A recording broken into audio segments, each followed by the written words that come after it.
Kui sa soovisid osta endale uue Audi luksus linnamaasturi, et välja näidata oma jõukust, siis muutus see hiljuti aina keerulisemaks, sest kuigi sa võisid endale soetada uue Q7 ja välja kõhida tema eest ligi 100 kilo, võis sinu tülikas naabrimees soetada põhimõtteliselt sama auto kusagilt Lasnamäe kasutatud autode hulgiturult oma 90% soodsamalt ja sulle siis silma visata hirvitades.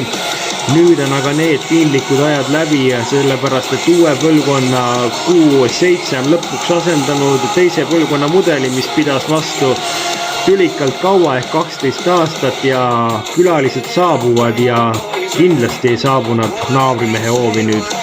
Tere tulemast taas kord kaasa oma naisluksuse proovisõidu saatele.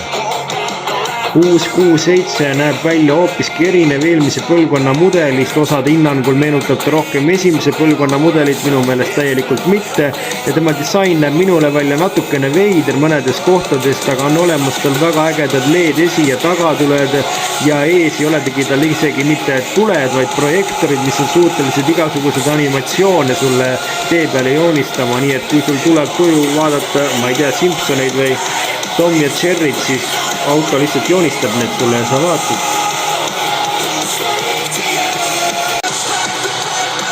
Valuvelgi võimalik talle saada 20–23 tolliseid, võimalik teda saada 5, 6 või 7 kohalisena. Ruumi on igal juhul tal lahedat, isegi kolmandasse ritta on võimalik inimõigusi rikkumata ära mahtuda. 5-kohalisel versioonil on pagasagumi mahtu 802 ja 7-kohalisel versioonil 722 liitrit.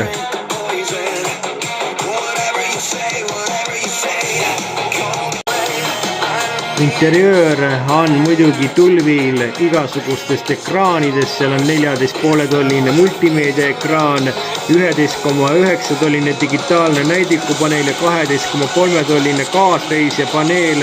Õnneks on seal olemas ehtne 4-kodaraga rool, mitte selline õudusune nagu uutes BMW-des, aga väga palju on nende ekraanide sisse ära peidetud, muidugi kliimapaneel kui ka tegelikult ventilaatori suundade muutmine, agagi sellegi poolest on materjalid seal esmaklassilised, on minema visatud igasugune üleliigne plastik ja asendatud nad ehtsate puitdetailidega, kuigi need võivad mingis mõttes vähekene inetult koliseda.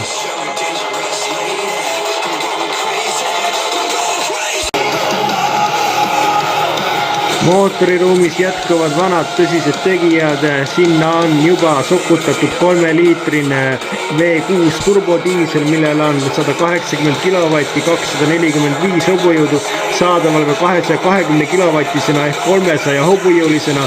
Varsti lisandub ka V6 bensiinimootor ja ka pistikhübriidi lubatakse. Alati rakendatakse talle 8-käiguline klassikaline automaatkäigukast ja lisaks sellele kõigele SQ7 lubab tagasi pöörduda ka 4-liitrise kaksikturbo V8 bensiinimootoriga. Selline on nuhi uus Audi Q7. Tema hinnad algavad 83 400 eurost, nii et jumala eest mine ja otsusta see kohe ruttu ära soetada ja tood oma õuele, et naabrimees võiks endale ühe suure heki ette kasvatada, et mitte piinlikkusse surra. Selline oli sellekordne naisluksuse proovisõit, kohtume juba nädala pärast seniks kohtumiseni ja liigelge ikka turvaliselt.